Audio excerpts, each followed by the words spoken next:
रात के 12 बज चुके थे। शहर की सड़कें सुनसान थी। सिर्फ स्ट्रीट लाइट्स की हल्की पीली रोशनी बिखरी हुई थी। ऐसे में अर्जुन अपनी छोटी सी लाइब्रेरी में बैठा किताबों के बीच खोया हुआ था। बाहर तूफानी हवा चल रही थी। खिड़की के शीशे बार बार हिल रहे थे। तभी अचानक दरवाजे पर जोर की दस्तक हुई। अर्जुन चौंक गया। इतनी रात को कौन हो सकता है? उसका दिल तेजी से धड़कने लगा। धीरे धीरे वह दरवाजे की ओर बढ़ा और खोला तो सामने एक बूढ़ा साधु खड़ा था। साधु की आंखों में चमक थी, जैसे उनमें सदियों का ज्ञान छिपा हो। साधु ने मुस्कुराते हुए कहा, बेटा, मैं तुम्हें डराने नहीं आया। मैं तो बस तुम्हें याद दिलाने आया हूँ कि तुम्हारी ज़िंदगी की असली लड़ाई अब शुरू होने वाली है।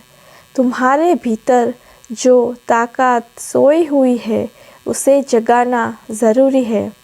अर्जुन हतप्रभ था, लेकिन मैं समझा नहीं, आप कहना क्या चाहते हैं?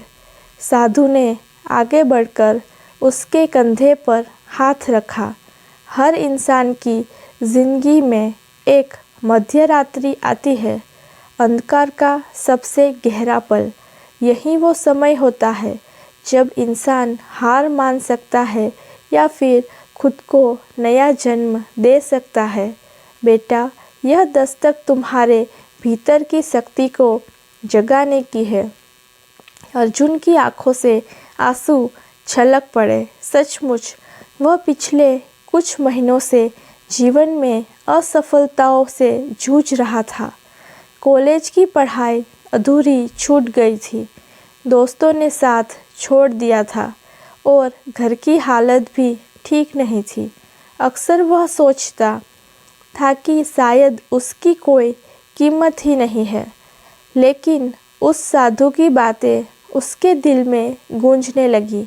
साधु ने कहा, याद रखो, इंसान की जीत या हार उसके हालात पर नहीं, बल्कि उसके सोचने के तरीके पर निर्भर करती है।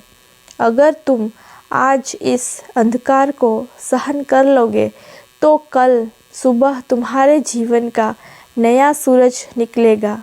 अर्जुन ने गहरी सांस ली। उसके भीतर कहीं हिम्मत की एक चिंगारी जल उठी।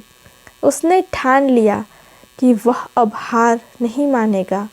अगली सुबह अर्जुन ने अपनी ज़िंदगी को नए ढंग से जीने का निर्णय लिया। उसने अपनी पुरानी आदतें बदलना शुरू कर दिया। वह सुबह जल्दी उठने लगा। हर दिन डायरी में अपने लक्ष्य लिखने लगा। धीरे धीरे उसने कॉलेज की पढ़ाई फिर से शुरू की और साथ ही अपने छोटे से शौक कहानी लिखने को ब्लॉग के रूप में लोगों तक पहुंचाना शुरू किया। पहले कुछ लोगों ने मजाक उड़ाया, लेकिन अर्जुन ने हार नहीं मानी। दिन ब दिन उसकी कहानियाँ लोगों को पसंद आने लगी। लोग लिखने लगे, आपकी कहानी ने हमें जीने की प्रेरणा दी। यह वही अर्जुन था जो कुछ समय पहले सोचता था कि उसकी ज़िंदगी बेकार है। इन्हीं दिनों उसके ब्लॉग की एक नियमित पाठिका नैना उससे मिलने आई। नैना ने अर्जुन से कहा, तुम्हारी कहानियों ने मुझे जीना सिखाया है।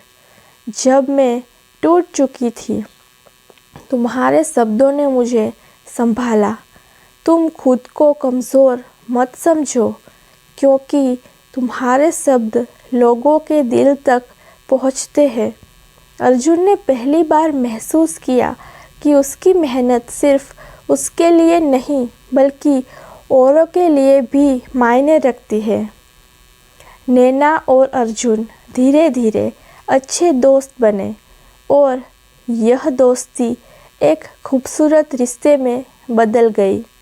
कुछ साल बाद अर्जुन एक मशहूर लेखक बन चुका था।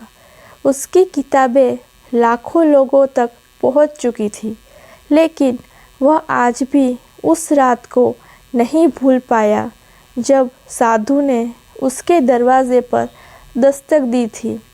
अर्जुन अक्सर सोचता, क्या वह सच में साधु था या मेरी आत्मा का रूप जिसने मुझे हार मानने से रोका। पर एक बात वह जान चुका था, मध्य रात्रि की दस्तक हर किसी की ज़िंदगी में आती है। फ़र्क इतना है कि कौन उसे सुनकर जागता है और कौन सोया रह जाता है। कहानी का संदेश साफ था, अंधकार कभी अंत नहीं होता, वह तो बस एक नई शुरुआत की तैयारी होती है। जब हालात सबसे मुश्किल हो जाए तो समझो कि अब बदलाव का समय आ चुका है। अगर इंसान अपनी सोच बदल ले तो उसकी तकदीर बदलते देर नहीं लगती।